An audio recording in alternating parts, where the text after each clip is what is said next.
Charles Darwin is one of the greatest British minds to have lived, and his theory of evolution by natural selection revolutionised our understanding of the world. But how did he and his theory first appear in our newspapers? The first mention of Darwin, it seems, is in this 1831 Cambridge Chronicle, while Darwin was completing his studies at Christ's College, Cambridge.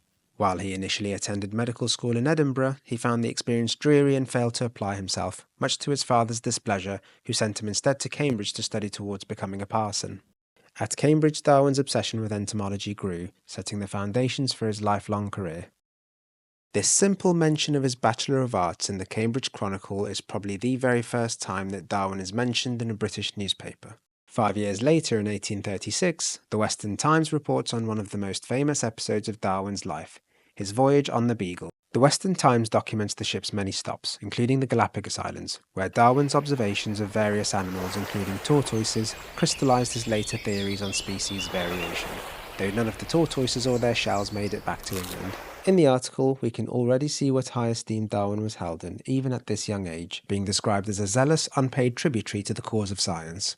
Sketches from his notebooks during the voyage demonstrate the origins of his famous theory that he wouldn't publish until 1859. A whole quarter of a century after his voyage. And this publication shows a list of upcoming books for the month in which Darwin's highly anticipated On the Origin of Species is named.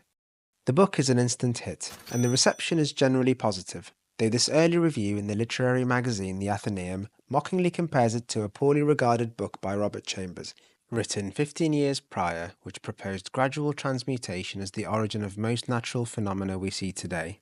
The reviewer then delivers an infamous line: "If a monkey has become a man, what may not a man become?" Despite the critics, Darwin went from medical school dropout to the father of modern biology. Thank you for watching.